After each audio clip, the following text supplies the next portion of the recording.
My name is Michael Roy Turney, and I want to show the parallels between the witch hunt, whenever they call it weaponization of the Department of Justice, was used by the Democratic Party to persecute and prosecute President Donald J. Trump. And the parallel with my case, which is basically we have similar enemies or adversaries, whichever you wish to call it, which is the Democratic Party. Mine happens to be related to organized labor, which again goes to Joe Biden, Schumer, Pelosi, Clinton, and the Obamas. So, with the retaliations they committed against me for my sins for reporting labor racketeering and an irrevocable trust program that was basically stealing the retirement funds of hardworking people.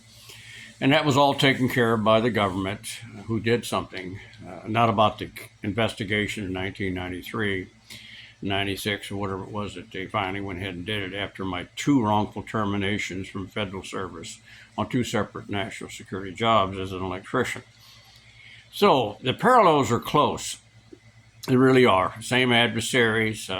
There's a politically appointed judge, in my case, named Susan R. Bolton, appointed by Bill Clinton, and his last hours of stuff that ever since she took the bench at federal district court here in Arizona, she has, in fact, dismissed every claim I've ever filed. She wrongfully was in charge of my criminal case, violating Brady herself, violating the Constitution, and although she saw extreme irregularities of the Phoenix PD destroying evidence, as testified by the key witness in the murder case, Sarah Elizabeth Turney, by the Phoenix PD of the original 2008 raid on my house, that would have shown that the Phoenix PD planted the plastic pipe bombs. She ignored that as well as what you'd call as destruction of the crime scene by the Phoenix PD, allowing all kinds of people to walk through, as testified by Nelson, Dr. Nelson. She called herself forensic psychologist that they hired, and all the people contaminated this crime scene before they found the plastic pipe bombs. Now, all of this is a political judge, just like President Trump had. He was, of course, sentenced. Now he's a convicted felon, same as I. His only differences are the fact, of course, he has money for attorneys and has a good chance of having his overturned or removed.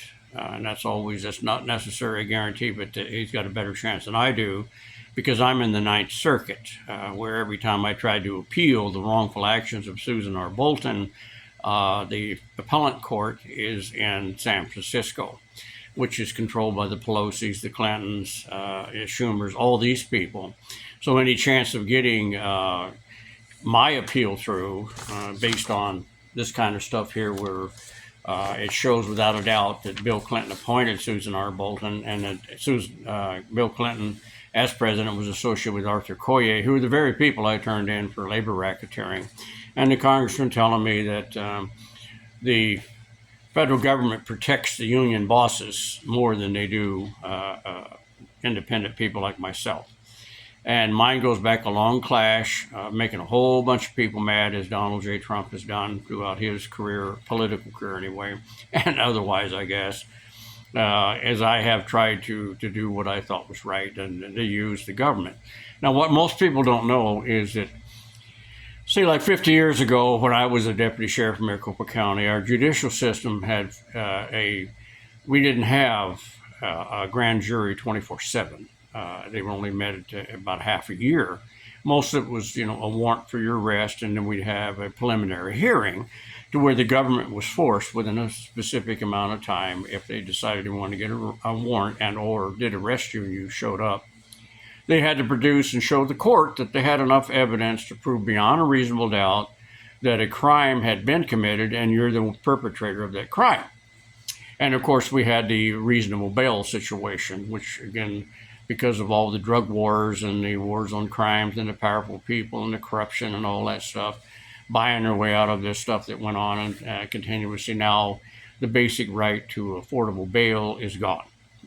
And no matter how, if you are innocent like I was in both these crimes, it didn't make any difference because the politics It's compromised our judicial system where we only have actually two powers left. The other one's totally compromised between the executive and the legislative. But the parallel on this thing, and what people don't know about a grand jury, it is a secret political government meeting, whereas you're not allowed to be involved in it. Nobody is allowed to go in there except for the prosecutor and whoever he wants to call as a witness, which in my case was solely a lying Phoenix police officer named William, whatever his last name was. I just drew a blank on it. Thought I'd never forget that, guys.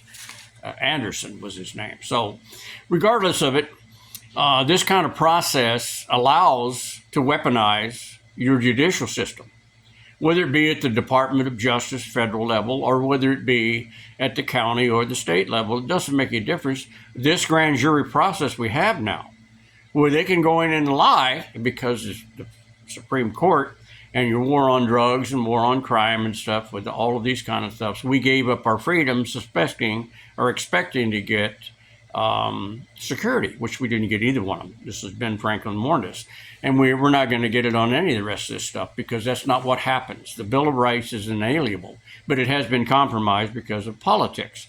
So in a grand jury, according to our courts, police officers and your prosecutors, which like in my case, are allowed to lie under oath.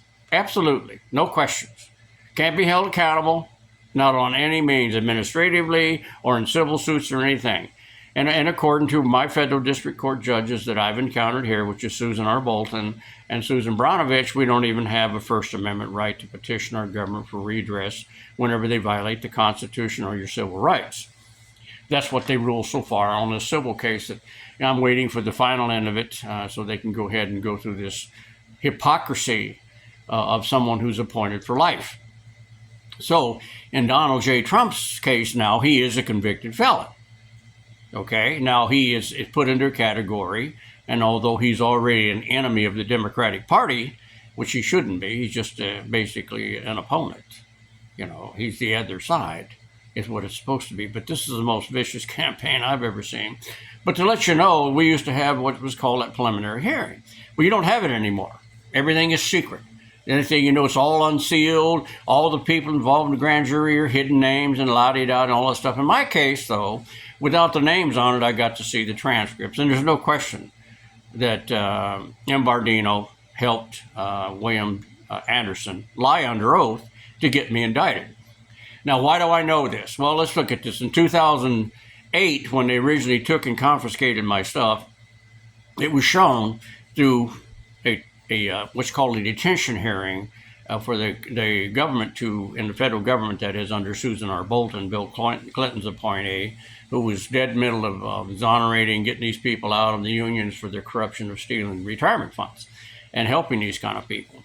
But in this case, the key witness for the murder case, Sarah Elizabeth Turney, told her that the Phoenix PD destroyed the original tape recording that was being made of the raid, which was shown that the Phoenix PD planted the plastic pipe bombs, would have cleared my name completely. The second part was what the forensic psychologist, whose name was Spears or something back then, now it's Nelson, testified how many people walked across and contaminated that crime scene before they found the plastic pipe bombs, which they didn't find on the first walk, but they did on the second one. These things are red flags, folks, for good judges who want to defend the Constitution against this kind of tyranny and this kind of political corruption. And she should have thrown it out, but she couldn't because she had a political promise or pressure or whatever it is for her lifetime appointment as a federal district judge to Bill Clinton and the people who control Bill Clinton and the organized crime people that was controlling the unions I reported. And that's a long history. We could spend 50 years talking about that one. But regardless, the process of allowing someone who has nothing to lose by lying, like a prosecutor, like Vincent Bardino did for Maricopa County, and William Anderson did for the Phoenix PD, who has a very, very lengthy court decision cases of lying under oath, destroying evidence, and planning it. Yeah, that's the heritage, along with the Miranda decision. You know, the one you have the right to remain silent? That's created because the Phoenix PD has a very lengthy history of corruption.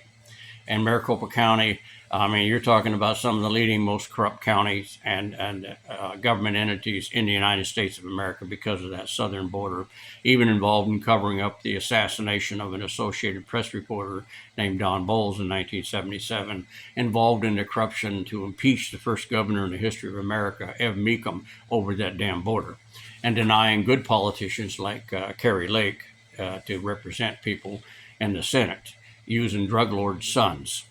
So this is Arizona. This is just the way it has been, and Mike Turney's not about to change it, but I paid the price for trying to bring the attention to this on many, many issues, gathering a large group of people who came after me.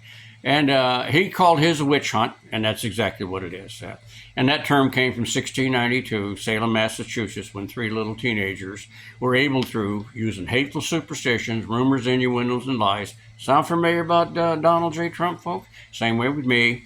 Supposedly, I had sex with every woman in this nation, and I'm some kind of womanizer. I'm a horrible, nasty person, according to TikTok, ABC, NBC, but in 2008, Susan R. Bolton had an opportunity to throw it out, but she didn't. Then denied me the evidence I needed so I could go to trial, with the prosecution using the tradition of that day, according to the public defender I tried to get rid of and had to represent myself, which is really dumb, but I didn't have any choice because I wanted a record of this to show that the corruption was political in my case, and the judge wasn't going to get me a fair level playing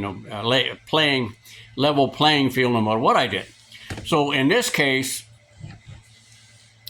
as I said, it should have been thrown out, but Susan Bolton decided to honor the politicians who put her in there and to stay with political so we can have this compromising of our judicial system. That's why we have one of the lowest ratings of trust and faith in the system that Americans have of our judicial system, because of that grand jury process, which is secret.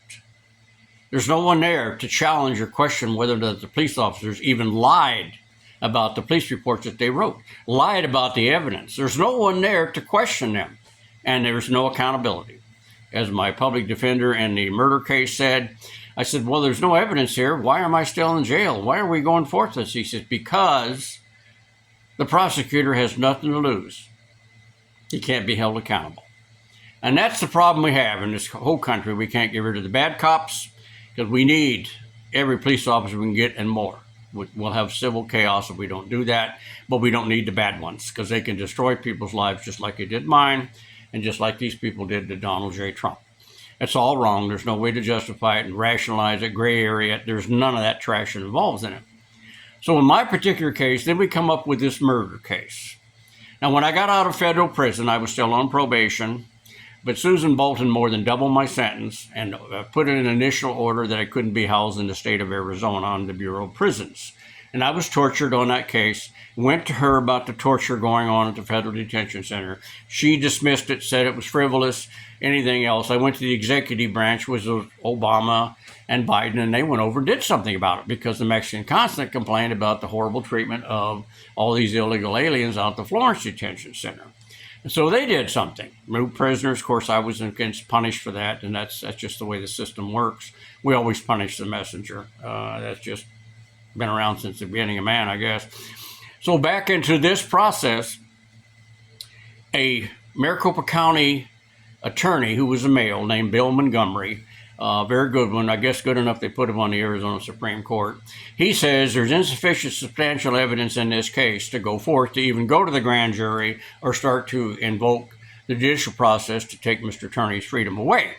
He says that multiple times to the Phoenix Police Department and Maricopa County prosecutors, and until 2020. In comes Adele Allister, who's not really stable. She's a feminist radical, and she decides to let ABC and NBC, TikTok, with all their rumors, gossip, their tripe gossip, spreading hateful superstitions, rumors, and innuendo lies, with all these accusations of my sexual misconduct, sound like Donald J. Trump. Okay, all of these to get the women to get involved and sign a 300,000 signature petition. And along with that, and all the ABC and all this stuff like that, Allister Adele goes ahead and lets it go to the grand jury, to where the trial, 5 days, 3 years later, showed that the officers lied with the help of Vince Imbardino. And I can't get anybody to hold those people accountable for lying under oath, because that's accepted. That is your judicial system, which is political. Okay? So, 3 years later, another man, without the prejudice and the bias and the emotional hysteria, female movement, all this stuff that was used by TikTok and ABC and NBC to get me incarcerated, turns around and says there is insufficient substantial evidence that a murder occurred or Mr. Turney might have participated in this, in reference to Alyssa Marie Turney. So he acquits it, and the whole ABC, NBC, we've got the Family Secrets, we got Dateline, we got primetime crime with ABC, all these people making all these accusations and leaving the audience with the belief that a man who molested his daughter, a stepfather, there's a hateful superstition, molests and murders his own stepdaughter, and he got away with it, which is the biggest farce on the planet, but it was enough to get me punished for 13 years out of my life. My life ruined because of the corruption that you just saw done to Donald J. Trump. That's how bad the political party and these people who control it, which again, we know who they are, the Clintons, the Pelosi's, the Schumers, the Bidens, and now the Obamas. These people are taking bribes from the devil if he had a checkbook, and they're making themselves multi-millionaires, laughing at the American people. So what's the solution to all of this? Vote them all out. There's no way to keep any of them in Washington, D.C. That's your cesspool. That's our problem. We did the right move, the American people did, to stand up in spite of ABC, NBC, and even many of the things in reference that I heard on TikTok about Donald J. Trump, where they got the women to where women were voting against this man because of just hateful superstitions and rumors, innuendos, and lies. Really? But most of the Americans stood up and saw through this facade and turned around and said, no, we're going to vote this man in because it's for the best interests of the United States Constitution. Now, what the Pelosi's and the Schumers and the Clintons and all these people did, that's called a conspiracy, folks. Now, Donald J. Trump is a victim. There's no question in that, what they did to this man, violating the Constitution of the United States. But we, the people, by the people and for the people, we are also victims, folks, because they conspired to violate the United States Constitution and the oath of office that they took. That's all of them, all the people I just named you. They should be prosecuted for this conspiracy to abuse their power of office, the conspiracy of treason to undermine the United States Constitution, in this case to persecute and maintain power. That's tyranny. There's no other way to say it. Now, we need to reform this hidden secret process that we're now calling the grand jury, to where they set the bail, and I set it such a high bail that no one's going to be able to afford it in my class anyway. And other people who are so rich they won't give it to them anyway. That violates our very own Bill of Rights, which we've got to stop it. Yes, we had a war on drugs. It failed miserably. We had a war on crime. It failed miserably. We had a war on being ugly after dark. We've heard all these wars. War on terrorism. Now we've given up our freedoms to where the United States government can maintain and watch us 24/7. And that's also due to CIA Daddy Bush. In my mind, there'll never be any administrations sitting in the White House worse than the Clintons or the Bushes. These people destroyed the morality of this country. Clinton sold military secrets to the Chinese for $150 million, more than what the Bidens did. But these are all criminals. They need to be arrested, put through the process, and then put in a glass cage on the Potomac so the American people can see what we do to treasonous people who abuse the power that we entrusted them with. Because we are the greatest people on this planet. Don't anybody kid you. This nation is the light in this world, folks, and we keep the rest of the world from destroying itself with hydrogen bombs. I was trained in chemical, biological, and radiological warfare. I have a little bit of idea, and it shocked me back in '69 of the volatility of a hydrogen bomb. We got enough to kill every man, woman, and child on this planet and put us back in the Stone Ages. You really want that to happen? We can't have another Biden incident. We cannot have people like Kamala Harris who are there because of affirmative action. That crap's got to stop. All Americans are equal under the law. All Americans are equal for employment. And we don't sell our government jobs to a union like the IBW and kick out people who's more experienced who also serve their country. We don't deny people who have a home, who have a residency, born in their own state, serve their military, serve their community with honor. We don't deny them bail and make them suffer and punish them or coerce them into taking a plea bargain, or they're going to arrest their whole family. That is what's called tyranny. That's what Donald J. Trump was put for. He's in a little bit different position, but it's not that far apart. Our parallel exactly what was done to us. But I wanted to use this so you understand it. It can happen to you. That is the tyranny of secret government things called grand juries now, especially the way they're run. They need to be revamped. My public defender would be a good man, Jamie Jefferson, or Jamie Jackson, Olivia Hicks. These people wanted to change this. They need to change this because it defies and destroys and undermines our Constitution of the United States. We don't do this, we're going to suffer tremendous. We don't get rid of those bastards sitting in Washington, selling us out, making themselves filthy riches, and destroying this greatest nation on this planet. Okay, we're making a serious, serious mistake. We got to think of the future of this country. I ain't got long to live, and they've already taken away 10, 15 years of whatever's left of my miserable life, taking away my family, all this stuff because of politics, because I got in above my pay grade. I should have never reported all this labor racketeering, shouldn't have reported all this inhumane activities and corruption in the state of Arizona, which usually focuses in Maricopa County, the most corrupt county in the United States of America. And the Department of Justice overlooks blowing up an Associated Press reporter in 1977 lets the Phoenix PD Interpolice destroy the evidence to show who ordered the killing of Don Bolles, who controlled the southern border for human trafficking and sex slave trade, and everybody's scared to death of that damn thing. Congressman Bob Stump was not. But Susan Bolton, according to what I tried to show, the Ninth Circuit and everybody else should have never been over my criminal case because she had political ties to Bill Clinton, who was involved with Arthur Coyer, which is involved in labor racketeering at I-Point. She should never have been on the bench. And the actions or lack of action she took shows how political she was on this case. And she, along with every other federal district judge appointed for life, that's got to stop. We got to put some kind of an end on that. We have to have a say. Right now, you got a bunch of people in Washington, D.C. who take a bribe from the devil if he had a checkbook. And they're telling you and confirming what another political appointment of this federal district judge is. They're confirming to keep these people so long as we make a deal somewhere that someone is going to look the other way while someone else is scamming something else and making a profit off of our hard work. Got to stop. No more lifetime appointments and remove. I think you should actually remove every damn federal district judge Bill Clinton appointed because there is the most corrupt administration and the presidency that's ever existed in this country. There's nobody more evil than Bill Clinton and his old lady. They should both go to prison immediately.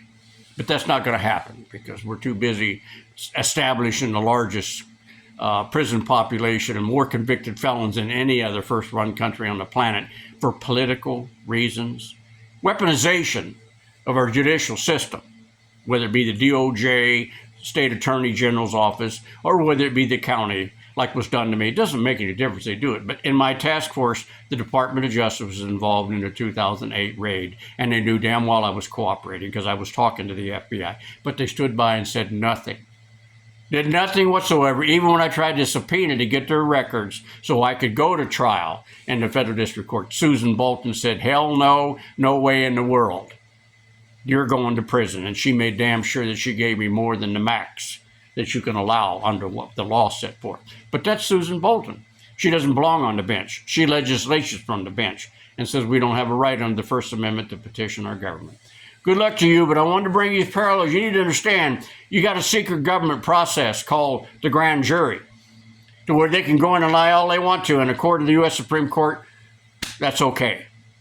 If you're detained for 1, 2, 3, 4, 5, 6 years, doesn't matter. That's a simple detainment, and there's no reparation, even when you're acquitted like I was, according to the federal district court and all the courts in the state of Arizona. And I would imagine it's that way throughout the country. That's tyranny, folks. That is not an American standard representative government. It certainly hell is not a democratic republic, and it sure as hell ain't a Judeo-Christian values where we actually have a say in what goes on in the government. So good luck to you. Good luck to America. But this atrocity that we had to witness, you don't think the rest of the world, first run countries, have lost their faith in the judicial system just as much as we have witnessed? And now, according to these polls, if you want to believe them, we don't even have any trust in any of our judicial system, and you shouldn't. It needs to be changed. Good luck.